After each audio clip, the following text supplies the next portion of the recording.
Hello and welcome to the Vertical Drop Viking. I'm Josef, and today I have one final trip report for the year, closing day 2025 at Cedar Point. We'll go over a summary of my trip with my number one son, talk about the rides that we did and didn't get to say goodbye to for the winter this year, and most importantly, compare and contrast how operations on this closing day stack up to closing day at Michigan's Adventure 2 months ago. Let's dive into it.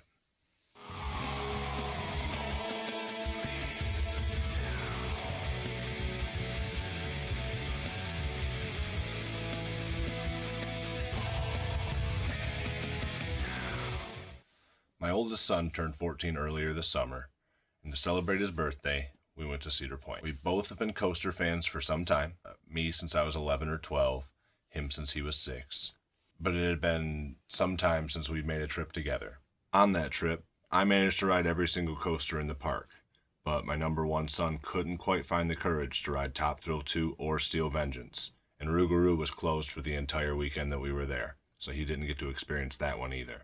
This trip hooked me like never before, and so I bought my season pass at Michigan's Adventure and brought him there for closing day, before then using that season pass to go back with my friends for Halloween weekends and get Steel Vengeance and Rougarou under my belt.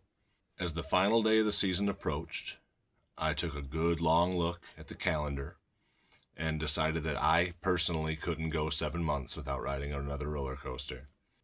So I booked a ticket for my son, and we headed out. The weather was beautiful. It was a chilly day, but it wasn't cold. It was November 2nd, so you'd think that it would be a little bit colder than it was, but it was beautiful weather, especially for November 2nd. It was comfortable in the sun. It was the first time at Cedar Point that I was glad for the lack of shade, because it was pretty much comfortable everywhere at Cedar Point, and that's the number one complaint from a lot of people during the summertime, is that it's a concrete hellhole. There's no shade. We rolled right into the park gates just as it was opening and made our way inside. Parking was quick and easy. The lines moving into the park were a bit chaotic, but we got in no problem. Our goals for the trip, besides the obvious goal of riding as many rides as we can, were to face our fears. My number one son, like I said, was afraid of Top Thrill, afraid of Steel Vengeance, and he had already committed to conquering them on this trip. My fears were a little bit more specific, a bit more peculiar. While I'd already ridden all the coasters in the park multiple times, there were 2 flat rides that I had shied away from for my entire life: Windseeker and Slingshot.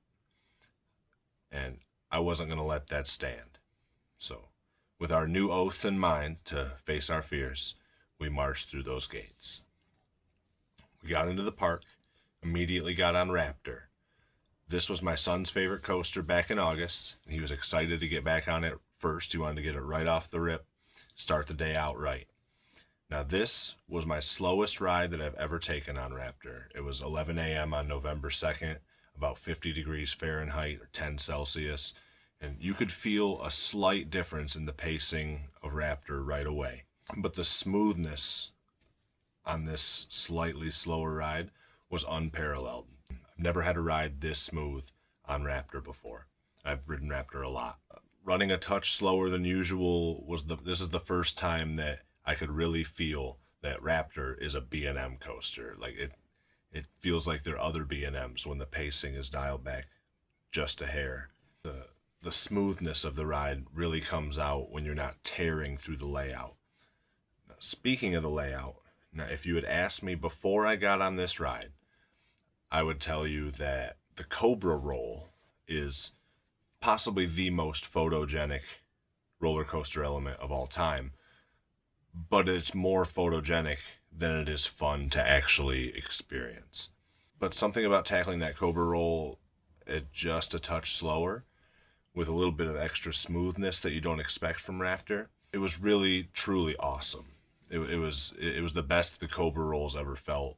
It changed my mind about the Cobra roll. It can be just as fun as it looks.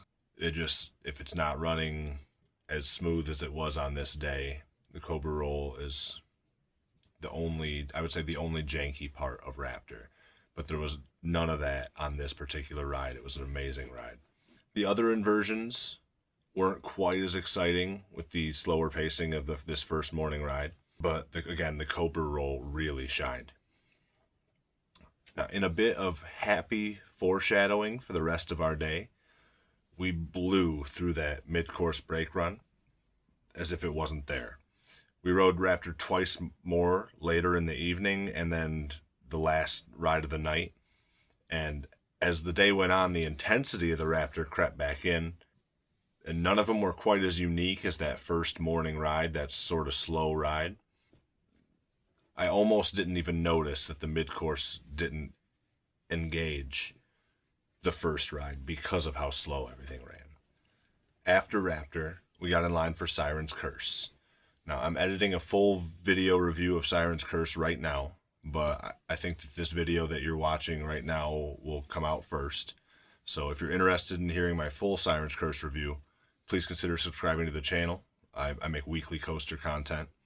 But to keep it short for this video, Siren's Curse is a top tier ride with a great layout and an awesome gimmick. I'm not here to poo-poo on a gimmick. If a gimmick works, then use it. And Siren's Curse gimmick works. Now that said, Siren's Curse's capacity is too low for this park. While the newest ride at a park has always historically drawn the longest lines, this park can only run 2 trains. It can only ever run 2 trains. I wouldn't be surprised if this ride continued to have the longest lines. Even as we move forward and as Cedar Point installs newer rides, Siren's Curse is never going to be able to keep up with the capacity demands that Cedar Point has. 2 train operations in this park is just bonkers. And that's where we're at. But again, it's a great ride. I'm not knocking the ride. And stick around, possibly next week, full review of Siren's Curse coming up. Now, after Siren's Curse, we tried to ride Rougarou because my son has been waiting all summer to ride it, and it was closed for the season. This is not a good sign for the old Mantis, considering all the rumors that have been swirling around about its approaching replacement. Notably, the website, the new Six Flags Cedar Point website, still lists Rougarou, so if they have plans to get rid of it, they don't plan on telling us about it right away. So we switched gears from Rougarou, lined up for Millennium Force. This is one of my favorite rides in the park. It's definitely my favorite lift hill.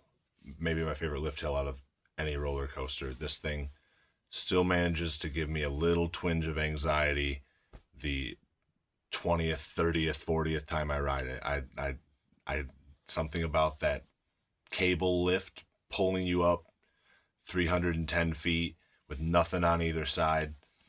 It really is an awesome lift hill. It's just something special about the climb up Millie, where even though you're moving twice as fast as a chain lift, it takes you just as long to reach the top. The tension builds all the way to the top. I was near the back on this ride and feeling the train sort of accelerate as the front goes over the crest and feeling yourself get pulled up that last little bit of the hill and whipped over it. Feeling the whole train sort of pull you down to the earth below, and the sustained positive G's on that first overbank.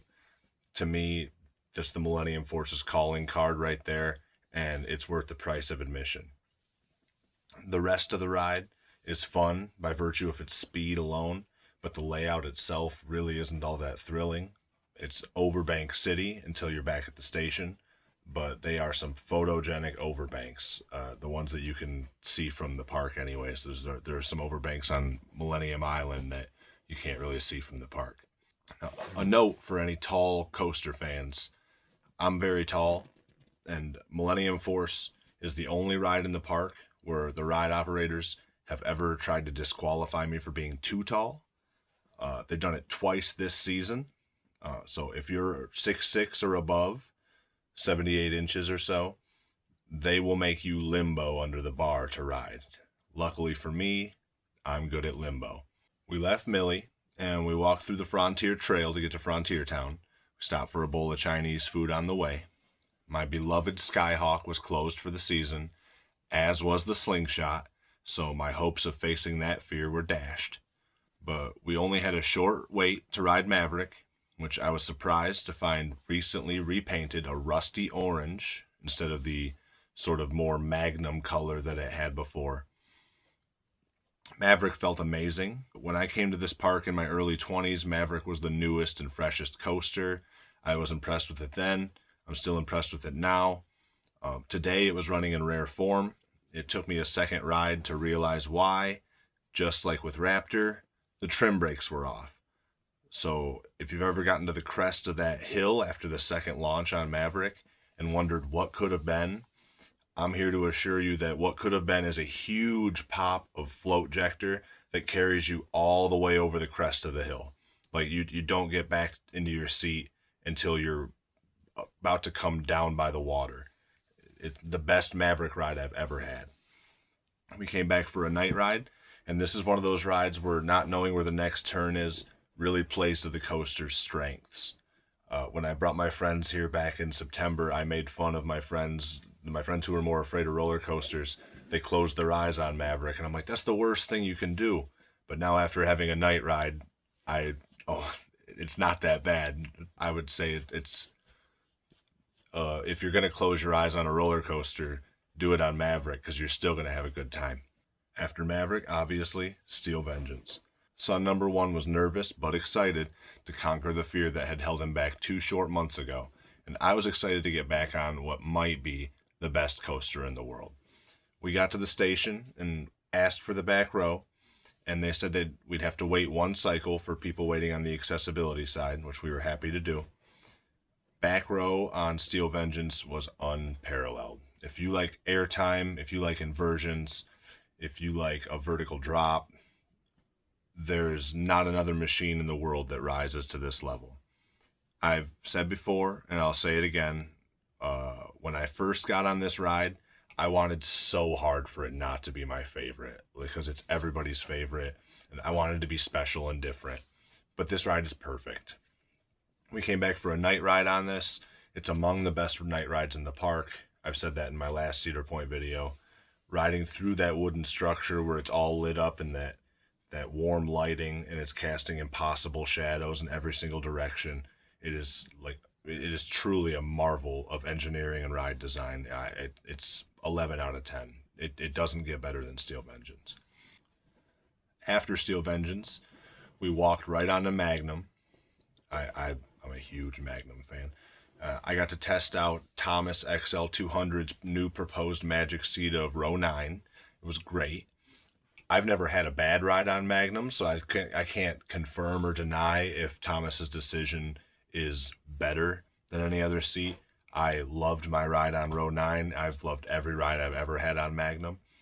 It being a colder day made the ride feel a little bit smoother, minus the transition into the reverse helix at the far end. When you first go from level to like that and then get into that helix, that was jankier than ever before. Out of the entire course, I wouldn't be surprised if that one single element got retracked sometime in the next year or two.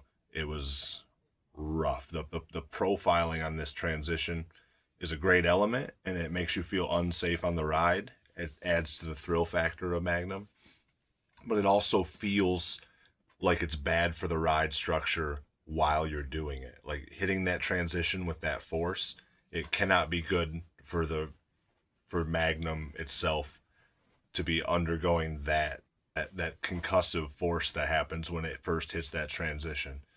So I wouldn't be surprised to see that retooled a little bit in the next couple of years. Now, after Magnum, we said goodbye to our loose articles again, and we lined up for Top Thrill 2. Now, I was a huge fan of Top Thrill Dragster when it first came out. I was lucky enough to be in the park on a mostly empty day in 2010, and I was able to marathon it for over an hour. They made me run around it. They didn't let me stay on. They made me run around through the line, but there was nobody else in the line but me and my friends. Now that said, I'm still a firm believer that Top Thrill 2, the conversion from Top Thrill Dragster to Top Thrill 2, was a huge upgrade for the ride. I've said it before, the loss of that initial jerk, the loss of that initial acceleration is a small price to pay for the unmatchable feeling of ascending that reverse spike.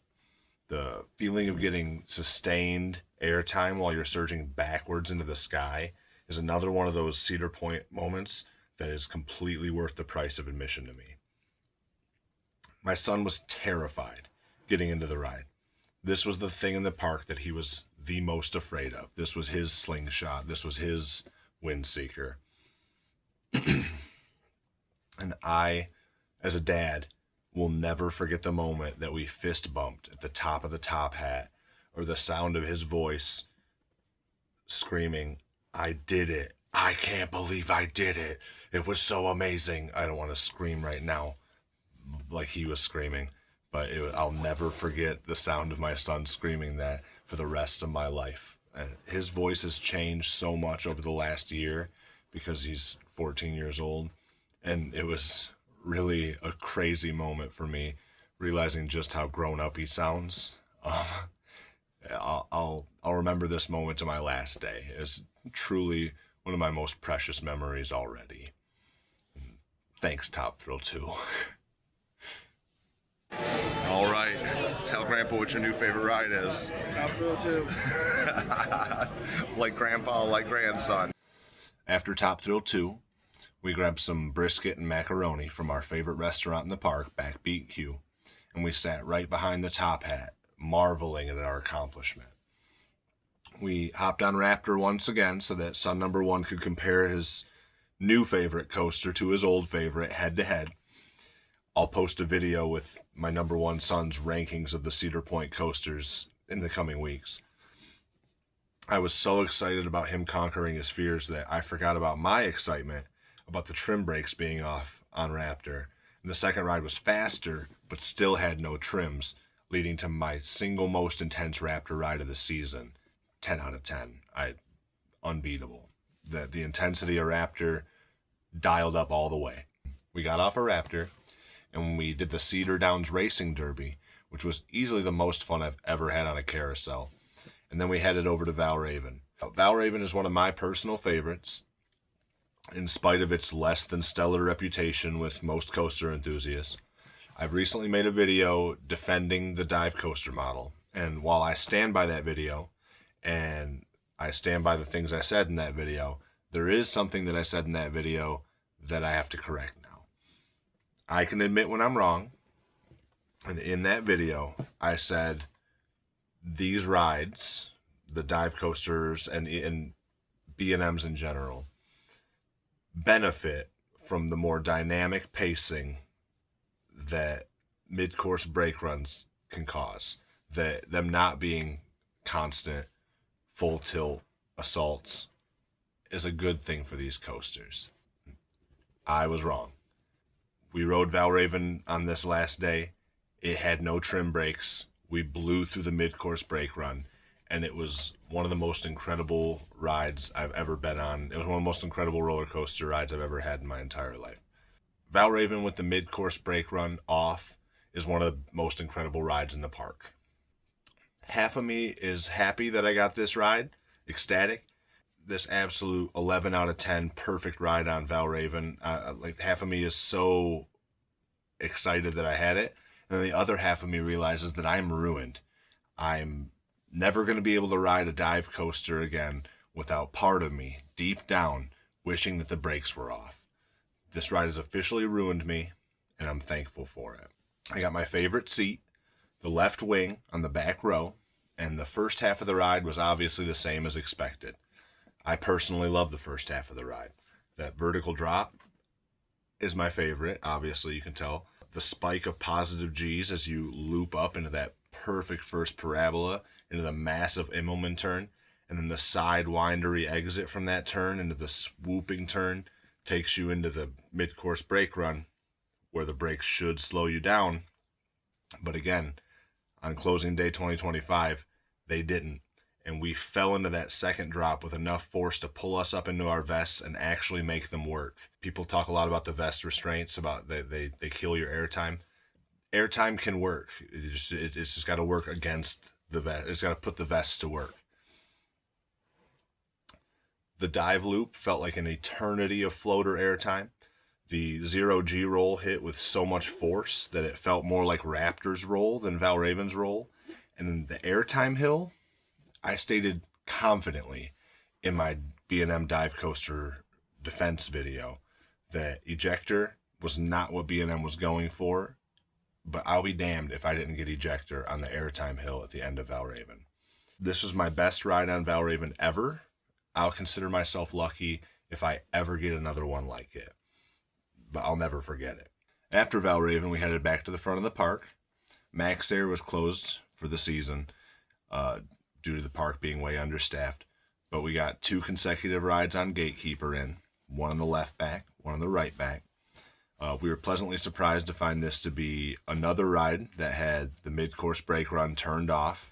Like with Valraven and Maverick, they were just stacking the trains on the brake run behind the station and sending them through the course with no trims.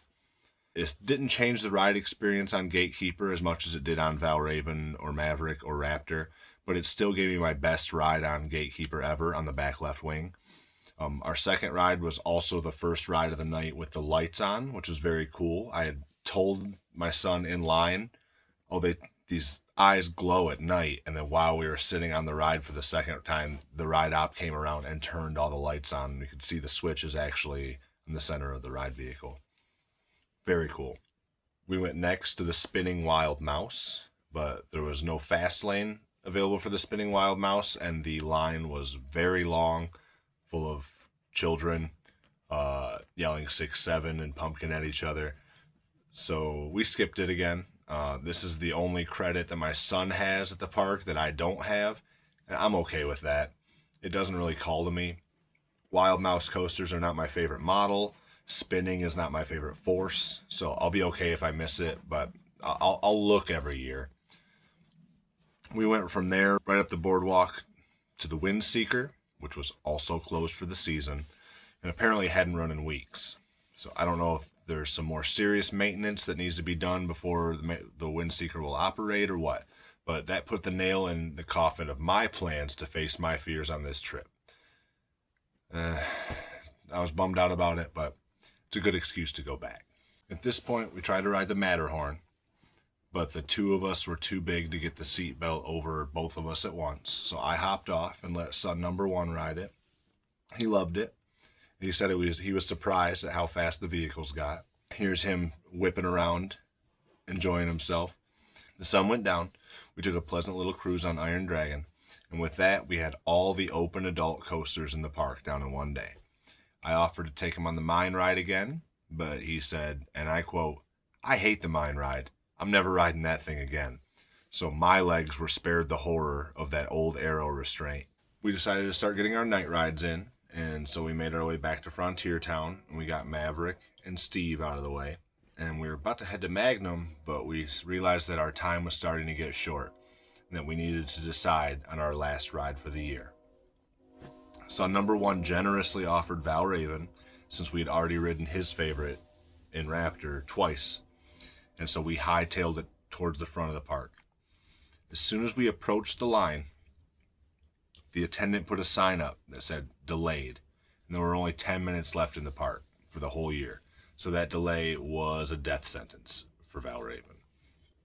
I lamented that I wouldn't be able to experience that trimless, brakeless Valraven ride again, but we changed course, and we got a 3rd Raptor ride in to close out the season, riding on the second to last train of the year. As we were loading, you could tell the crew was beat. It had been a long day, a long summer, and they had been worked to the bone. We grabbed some pizza from Hugo's, and we made our way out to the parking lot. That's the end of another beautiful season here at Cedar Point.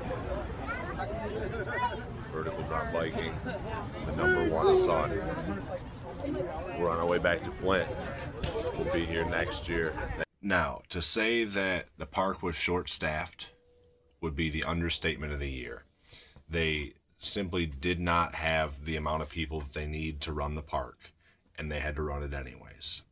And they did an absolutely outstanding job. The first thing that they have to do when the park's on a skeleton crew is close rides. And they did. Coaster-wise, Rougarou Corkscrew, Blue Streak, and Gemini stayed closed all day. We didn't try to ride the kid rides or the Woodstock rides, but they were about 50% running, 50% closed. Most of the flat rides simply weren't operating. Only Ocean Motion, Atomic Scrambler, the Cedar Downs Racing Derby, and the Matterhorn were running it all out of all the flat rides. Well, I was pretty disappointed because I was really looking forward to having my number one son ride Max Air, and I was really looking forward to riding Skyhawk with or without him. It's beyond understandable that these rides can't operate without ride operators. It's right there in the name. The rides that were operating were going at full tilt. I don't know if this was to try to combat the colder temperature, if it was part of the augmented operations. But again, I did not feel one single break besides stopping at the station all day. We absolutely rocketed through the mid-course brake run on all the B&M coasters. We launched over the hill on Maverick. Now that I've felt Valraven without trim brakes and without a mid-course brake run, I'm horrified to look in the mirror and find myself becoming that thuzy who hates mid-course brake runs. I got ejector on Valraven's Airtime Hill. 2 weeks ago, like I said, I made a video defending that ride that confidently stated the ride can't do ejector airtime. It's not trying to, and I was wrong. It can. I should have defended it better. Across the board, every coaster was running the maximum number of trains, dispatching those trains at a record speed, sending them through the course, all gas, no brakes, and inevitably stacking the trains up on the brake run when the crowd can't keep up with the ride ops. It was these guys' last day on the job for the year, and it felt like they all saw the finish line and decided to finish as strong as they possibly could. You could tell as the day wore on that the pace of operations was exhausting them, but they were always constantly rotating positions and even rotating rides to keep any of them from burning out completely. If any of you ride operators are watching this video, bravo to you. You guys knocked it out of the park. I thought operations were particularly impressive on Maverick and Valraven. It felt like you guys were racing your own dispatch all day. It was so awesome to see the crew working so well together. I could see that there was perseverance involved, and I noticed, and I thank you. About 3/4 of the food places were open, including all the meal plan places. That meal plan saved me a fortune, and we didn't even use it to its fullest potential. We didn't eat as much as we could have eaten. Now, the food here at Cedar Point is so good for theme park food. My biggest fear for 2026 is that we're going to come back and we're going to find the place Six Flagified in terms of the food. I've heard some real horror stories about some of the food places at the Legacy Six Flags parks. Historically, there's been a wide gap between what Cedar Fair is offering at their parks and what Six Flags is offering at their parks, and I'm really hoping that moving forward, Cedar Fair rubs off on Six Flags and not the other way around. Now, comparing and contrasting this closing day to Michigan's Adventure, the common theme is understaffing. Neither place had enough people to run all their attractions and services, and it showed for both of them, but the ways in which the parks adapted to their realities were basically night and day.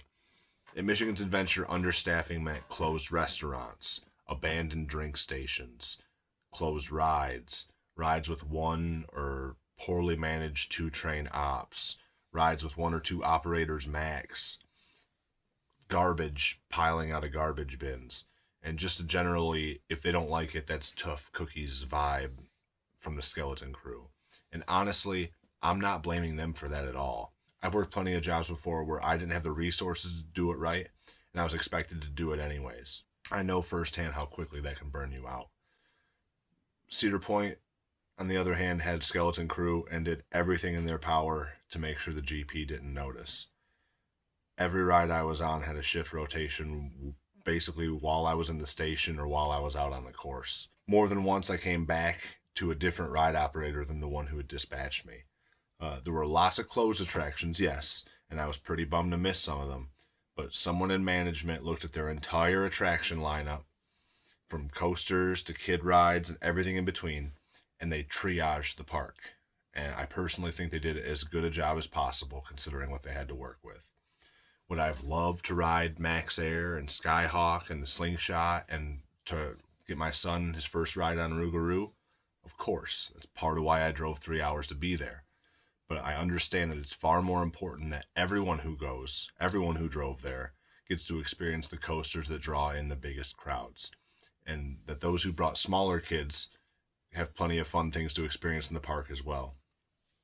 Where Michigan's Adventure felt like it was trying to limp through the day and get everybody out of there, Cedar Point felt like they were trying to make the absolute best out of a rough staffing situation, and it showed through in every aspect of the experience.